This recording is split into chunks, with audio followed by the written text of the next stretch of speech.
একদিন আগে ঝড়ে লণ্ডভণ্ড হওয়া হিউস্টনের ক্রিকেট কমপ্লেক্স এদিন সাদা রৌদ্রোজ্জ্বল। ঝলমলে রোদের দিনে টিম বাসে করে পেরি ভিউ ক্রিকেট কমপ্লেক্সে হাজির টাইগাররা।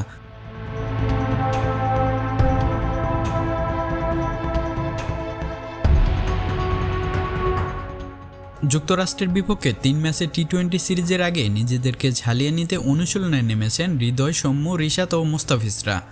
টেক্সাসের এই সবুজ গালিচায় এসে শরীরচর্চায় মনোনিবেশ করেছেন ক্রিকেটাররা।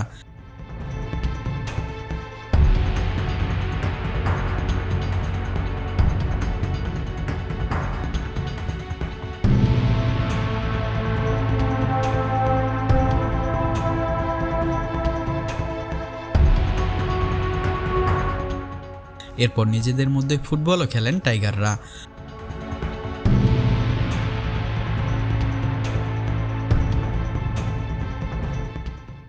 আগামী 21শে মে থেকে যুক্তরাষ্ট্রের বিপক্ষে 3 ম্যাচের সিরিজ শুরু করবে বাংলাদেশ।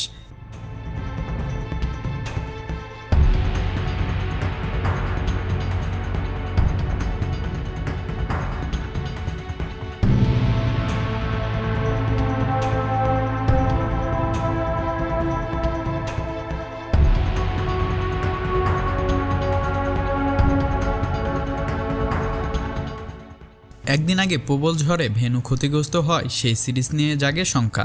তবে ইউএস ক্রিকেট তরফ থেকে জানানো হয়েছে যথাসময়ে বাংলাদেশ ও যুক্তরাষ্ট্রের মধ্যকার সিরিজ মাঠে গড়াবে।